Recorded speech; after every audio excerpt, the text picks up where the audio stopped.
every now and then I have to Google Wes Anderson to remind myself what he looks like. He looks like Tilda Swinton. He does. Like, does he or does he not? Wait, he actually does. Yeah, like he looks like everyone he casts in his movie, like morphed into one person. Wesley Wales Anderson. That's an Anglo if I've ever heard one. Wasp. Woo! Buzz buzz.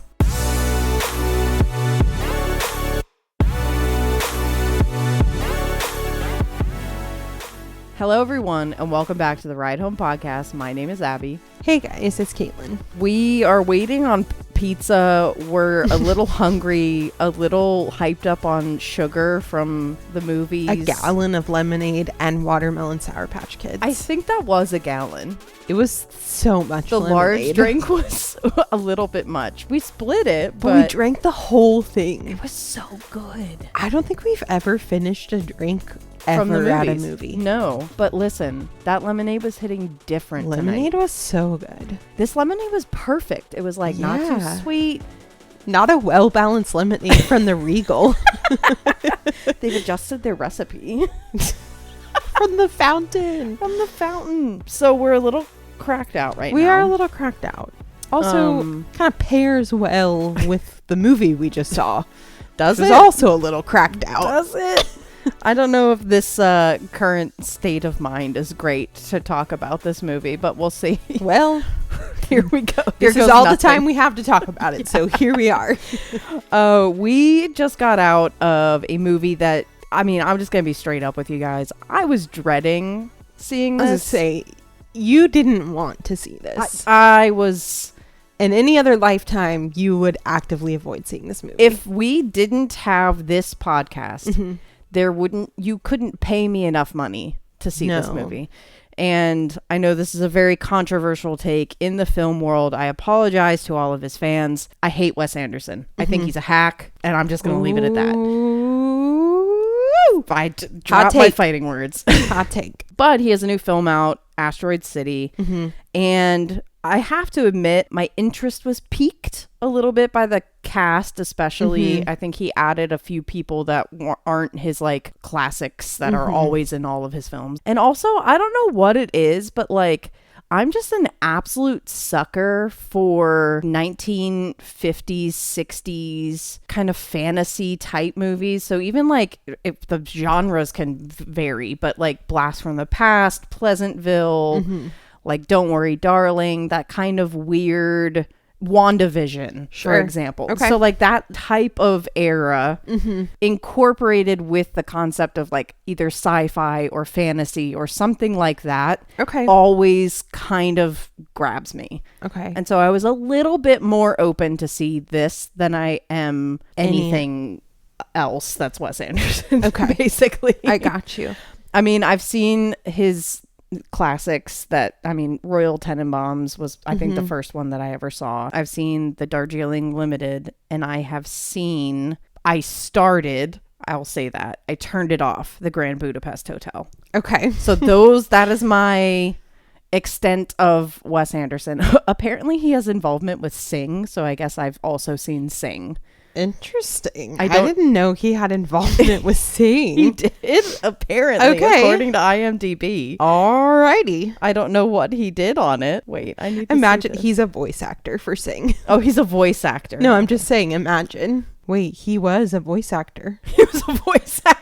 He's listed for Sing and Sing 2 as additional voice. When I searched his name, I just read off the ones that I recognized. So I didn't know his involvement with Sing, but I was shocked to see that. I didn't either. Learn something new every day. So the ones that I have seen, I hate. You genuinely hate them. I do know, however, that you like Wes Anderson. I do. And it's complicated because I didn't really even know about Wes Anderson until Moonrise Kingdom came out. Okay. Which was in 2012. So this is... So you're a late bloomer to I'm Wes a late Anderson. bloomer to Wes Anderson. And I also haven't really seen that many of his movies. The first one that I saw was actually Moonrise Kingdom. And then I kind of like worked my way back. I've seen like a decent amount more than you, I would say. Yeah. So I would consider myself a fan. I think I had more of like a phase where I was like into him. Back when you were trying to woo every TV film major. Yeah, I think I was just trying to like be cool. But like, I will say I'm going to hold to my statement that like Moonrise Kingdom is a really good movie. Okay. I think you would actually like it. All right. It's one of his less Wes Anderson-y ones. The least Wes Anderson it can be, the better. Yeah, I mean, they're all Wes Anderson-y.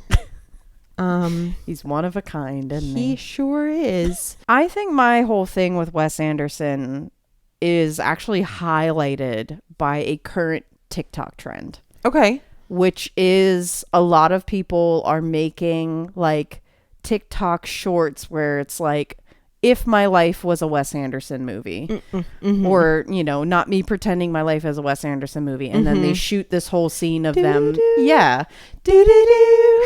And I think we've all seen them. And here's the thing. They're all good. Because it is so incredibly easy to do what Wes Anderson does. It's so easily replicated. It's just nothing special at all, period. And I know I'm offending people when I say that, because like there are some like mega fans out there, and like I truly apologize, but I desperately, as a film major, tried to get on board because I thought it was something that like I almost had to do. Like it was like, oh my god, like I have to like Wes Anderson, right? Like we all like Wes Anderson. Like when you're like a film major, it's like you have to like Wes Anderson, you have to like Citizen Kane, you have to like Casablanca, you have to like these. It's like this very almost like horse blinder. These are the good directors. You have to like these people. You have to like Scorsese. You have to like. And here I am, like a film major who's just like, man, I kind of just fuck with Spielberg. Like I really don't. I just kind of want to watch Lord of the Rings. Yeah. Like, and like, sure, I do like some artsy, different, original style movies, but I really do not like when things are forced and when things are overused. And I think he is the definition of forced and overused. It's exhausting. I think you have an issue when it's like someone's being artsy for the sake of being artsy and like no purpose behind it, just to like be that little like artsy fartsy person. Correct. Which is basically what he does. Right. That being said, can you introduce us to Asteroid City and just give us a rundown before we get to like our actual review? Sure. Well, the synopsis is very brief. Okay. World-changing events spectacularly disrupt the itinerary of a junior stargazer / space cadet convention in an American desert town circa 1955. What is not brief is the cast list. Buckle up. Okay, so our usual Wes Anderson suspects: Jason Schwartzman, Scarlett Johansson, Adrian Brody, Edward Norton, Tilda Swinton was in there, Willem Dafoe. And I think that's like pretty much the usual suspects. Also in there, he threw in a Jeff Goldblum, Liev Schreiber, Rita Wilson, Tom Hanks, Jeffrey Wright, Steve Carell, Matt Dillon, Bryan Cranston, Margot Robbie, Maya Hawke. And I mean, that's almost the entire cast, but that's almost all of Hollywood. Those are the ones we know. So Steve Carell, did we say Steve Carell? I said Steve Carell. We said Steve Carell. Can I just say one thing really quick about the cast? Yeah. This will not surprise you at all to hear me say this. I've always had a little bit of a crush on Schwartzman. Oh, absolutely. I knew this. Jason Schwartzman. Yeah. Yeah. But like he's aging well. Can I admit something? Yeah. Why was I vibing with Adrian Brody? I thought the same thing. And his little high-waisted pants and his white t-shirt. Do you know what it is? I think he's gained a weight. Has he? He's not like a skeleton he used to be anymore. He used to be like Slender Man. Like, yeah, he was the Slender Man. Yeah. I don't know. There was something about Adrian Brody and I was like, okay. Yeah, well, I think he always looked kind of gaunt. Yeah. And like, that's just not for me. He's filling in, yeah. Yeah, he was like a little bit filled out. He's older. We love a zaddy. Yeah. I was really appreciating him. I thought you were about to say that, but I do remember that you do have a thing for Schwartzman. I love Jason Schwartzman. I'm not going to lie. I don't agree with you. I don't think he's attractive now or ever has been. But it's okay. But he looked so cute with a beard, I thought. And he looked handsome. We can agree on Scarlett Johansson. Okay, but Scarlett Johansson always is giving. She was serving. Serving. Yeah. So that being said, we can stop getting all hot and bothered by the cast. But yeah, we need to dive into this actual review. Okay, yeah, we are going to review the Acknowledging our biases and moving forward from there. What did you think of Asteroid City? This wasn't for me. No, we've just gone a little too far with this one. I think we just tried to do too much. Yeah. That's what happens when you do the same thing over and over again, is you have to try and think of ways to make it different than it was before. Pushing the envelope. And so, like, we are pushing the envelope in ways we shouldn't be, and ways that do not work. And I think it was just all over the place. That's putting it lightly. Which, like, okay, but here's the thing. I feel like a lot of his movies are all over the place, but it's like in a structured way. Yeah. Like, it's like organized chaos, and it works because there's still stories that have heart and there are characters that have heart. And I just felt like none of that was here. I don't know. I just felt like there tried to be themes. They were very incomplete themes. Very incomplete. It was like we tried to touch on all of these really heavy themes, and then never really circled back on any of them or wrapped them up or like gave them meaning. And kind of same with the character development. Yeah. Literally, they were just kind of like tossed in like cookies. Like, it was like, yeah, very strange, very unusual. Very unusual film overall, which like, again, it's typical because his style is quirky, his style is unusual, its style is, you know, I think when it first came out, it did kind of like break the mold in a lot of ways. And so we're used to seeing that from him, but I think it's gone too far. I think it got out of his own hands. Like, I think he lost control of what he was trying to do. You know what it makes me think of? It makes me think of Beau is Afraid with Ari Aster. I thought the same thing. Where it was just like, he took all of his, and I'm just going to say, like, I'll hand it to him that there are, you know, I think he's worked with the same cinematographer on all of his movies. And like, there is something to be said about the composition of some of the shots. They're very beautiful. And obviously the palette is the same. It's that kind of yellowish pink, you know, there's hints of green and teal, and everything's the same in every single movie. It looks the same. You can pick it out of a lineup, basically.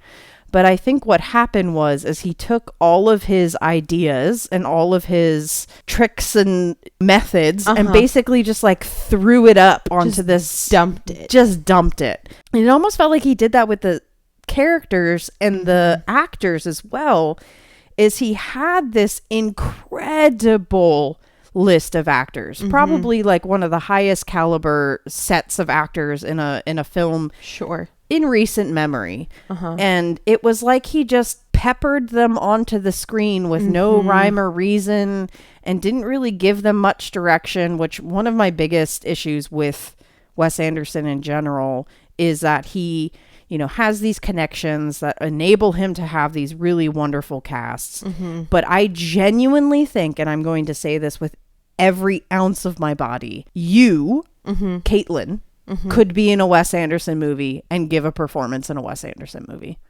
I honestly think anyone could. I think any person on this planet could deliver a performance in a Wes Anderson movie. And this is the same as all of them, where everyone is monotone, dry, robotic. And sure, there are moments of comedy that are like written into the script, but it's almost like if any person ever, period, said that line, it would be funny. Right. And I think that was what was so particularly frustrating about this one in particular, was that it was a lot of actors that I really like and appreciate. And I thought maybe, just maybe, he was going to do something different. You know, like the most shocking thing Wes Anderson could do is direct a movie where people actually have feelings and emotions. And he could have done that. Like, he could have broken the mold and been like, you know what, like, I'm going to do something different here. Right. But instead he decided to make, it almost felt like a fan-made Wes Anderson movie where it was like, let me do the most Wes Anderson things, period, and glaze over these like insane storylines that don't really connect and make sense, and themes and what you were saying before, and just call it a film and everyone's gonna love it because it's Wes Anderson. Which like it has the Wes Anderson stamp on it. Yeah, which like it has a 76% on Rotten Tomatoes, I think. Not anymore. 75. Honestly, if that movie was put out by a no-name director, I don't think it would get like 15%. I was going to say it would be like in the 20s or 30s probably. And so I think it just really frustrates me. And I've said this before on the podcast, but it really frustrates me when directors, just because they have a name and just because they have a following, get this automatic approval for things that they make that are not good at all. That they don't necessarily deserve the approval for. Yeah, right. I think it just goes to show, because I would consider myself a fan of Wes Anderson. Like you said, not a super fan. I haven't seen every single movie, and it's not like anything crazy like that. I do appreciate some of the things that he does, and I like stylistically, I just like how it looks and feels. And I'm sitting here saying, this was not good. This is not it. Yeah. Like, this was not good. And like, I was curious because I haven't seen Moonrise Kingdom in a really long time, but like, I like hardcore fangirled over that movie when it came out. Like, oh, I remember you tried to get me to watch it and I was like, and you wouldn't. And I was so upset. And like, it was so far as like, I think like a screen grab of the film was like my cover photo on Facebook for a while. Of course it was. Like, I just had like a whole I just had a whole time. You had some phases. I had some phases. We all have. Yeah. But I wanted to see, like, I was like, wonder like what the tomato meter is on that. It's a 93%. Oh my God. Still to this day. So like, I think that like makes me feel a little bit Your better. memory served you like correct. I think it actually is a good movie, and like I want to watch it again, because I think it's just like disappointing to me because he is able to create things that are enjoyable and watchable for some people, not all. Right. Like it's definitely an acquired taste, but this just isn't anyone's cup. I mean, there's gonna be people who like it. I think I genuinely think they're lying to themselves if they like this movie. I'm just gonna say it. I think they're absolutely lying to themselves. There were very few redeeming qualities. I think I'm going to list the ones that I can think of, which is his cinematographer is very talented, and I don't like the quick pans. I don't like some of the, tricks that Wes Anderson does, but I will admit that the composition of some of his shots are very beautiful and they look like paintings. And I'm just gonna say that that's not even like a Wes Anderson thing. That is his set designer. That is his cinematographer. I also think that out of everyone in the film, Scarlett Johansson gave us a little bit more than everybody else. I agree. I think she brought a depth and a humanity and gave a feeling of like, okay, this is like actually a person and not a robot. And this isn't just Wes Anderson robots doing Wes Anderson things. It was very much, she had a character and there was obvious character work done by her where she was trying to give something more, and she was very subtle about it because I know she probably wasn't even like allowed to go as far as she wanted to go. But I will say that her performance was by far and away a highlight for me. If she wasn't in it and didn't give that performance, I don't know that I would have really particularly cared for anything about this movie. I mean, like, I like Jason Schwartzman and I thought he looked cute and all of that, but like his performance is the same in every single Wes Anderson film. Like, his delivery is the same, which again is the director. Also, I can't get over the fact that he sounds like Billy Crystal. Like, they have the same voice. And so every time I hear him, I'm always like, it's just Billy Crystal. Oh my it's God. Billy Crystal talking. I did think maybe the one other redeeming thing, I don't know if, did you have any other redeeming things, or was that it? I laughed a couple of times. Okay, yeah, a couple chuckles. I thought the only other like possible redeeming thing that we can toss onto the list is the two teenagers. So like the little Jason Schwartzman and the little ScarJo, like her daughter. I thought their performances were cute.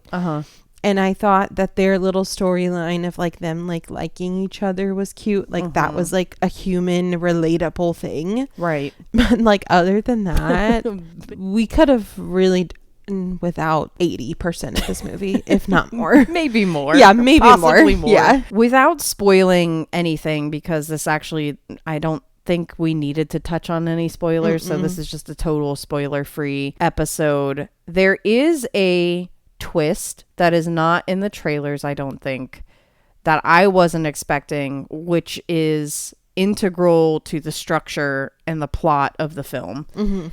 And it felt like such a gimmick. And I'll say, if you see this movie, it's the black and white scenes, which if there's a black and white scene in a movie, I already know you're checked out. I already know that you're gonna give me something that's exhausting to watch. But I was struggling. I looked over at one point and like you were like rubbing your eyebrows and like rubbing your eyes, and I was like, oh no, she wants to leave. I really did. Two girls did leave. There were people like back and to the left of us that I also heard them say at one point, like, do you want to stay for the rest of this? Really? Most people, except for like Wes Anderson's biggest fan, who was sitting below us and dancing to the music. I think most people in our theater were pretty unhappy that they purchased a ticket. I am just glad that we have Regal Unlimited, because I didn't purchase shit. We didn't pay for that. We didn't pay for our popcorn, didn't pay for our drinks. Nope. So I think I was genuinely ready to flip a table. If there was a table in that theater, I was ready to flip it.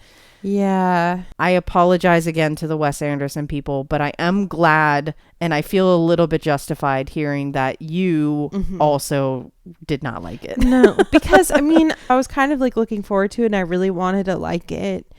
And I kept telling myself like throughout, I was like, well, maybe it's going to get better. Like maybe something's going to happen and I'm going to be like, that's it. Yeah. That's why I like Wes Anderson. And it just never came.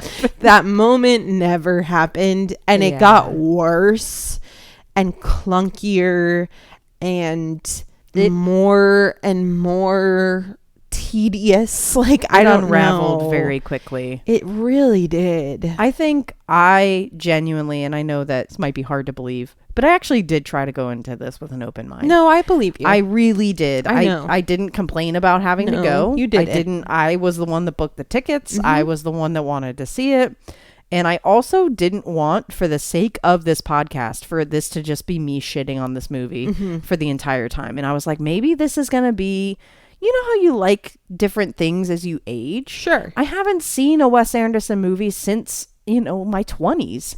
Right. I thought maybe I was gonna like, okay, now I appreciate it. Maybe I get it now. I'm 33 now. I have room to like Wes Anderson, just like I like tomatoes now. Sure. Which is true. I recently liked tomatoes. Unfortunately, a caprese salad is great, but Wes Anderson is still not. Yeah. So I hate that. I'm sorry. It's okay. Here's my deal for you. Okay. I will watch Moonrise Hell Kingdom. yeah. Okay. And I will watch it with an open mind again. Okay. We're going to need a little bit of break, though. We're going to need like a Wes Anderson break. We'll have a separation period. We'll have a separation period where you don't have to see the yellow. Yeah. And you don't have to see Schwartzman. You don't have to see Edward Norton for a little bit of time. I actually do like Edward Norton. I do too. We'll give it a little bit of time. We'll give it a break. We'll see some other things. Yeah. We'll see Barbie. We'll wait until after Barbie. We'll see Oppenheimer. There we go. And then we'll watch Moonrise Kingdom. Then we'll watch Moonrise Kingdom. Yeah. That's a deal. Okay. I like that. I'm in. It's way better. Okay. I don't know. You're going to like it. That's a bold statement, but we'll keep everyone updated if I do. Okay, let's make a second deal. Okay. Compounding on our first deal. Okay. If you like it, can we do a podcast episode on it? Yeah, let's do it. Okay. We're going to shake on it. We're shaking. On record. On this day. Hear ye, hear ye. Hear ye, hear ye. At 10:22 on this day. June 22nd, the year 2023. The year of our Lord. With Little Caesars awaiting us in the other room. Oh, fuck, we have Little Caesars in the other room. Okay, quickly give your popcorn score so we can go eat pizza. Okay, it's a small popcorn for me. Okay, it is nothing for me. It is literally no popcorn nothing at all. I might have disliked this more than Beau is Afraid. Whoa. Okay, I didn't. I liked the first act of Beau is Afraid more than I liked this whole movie. That's fair. So it's a nothing. No popcorn at all. Zero popcorn. It was burnt. It tasted bad, so I threw it out. Yikes. You hate Wes Anderson so much. Sorry, Wes.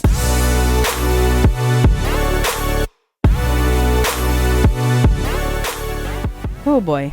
Well, that does it for us. That'll do it. I got all hot and bothered. I got mad. It's all right. Calm down. I'm sweating.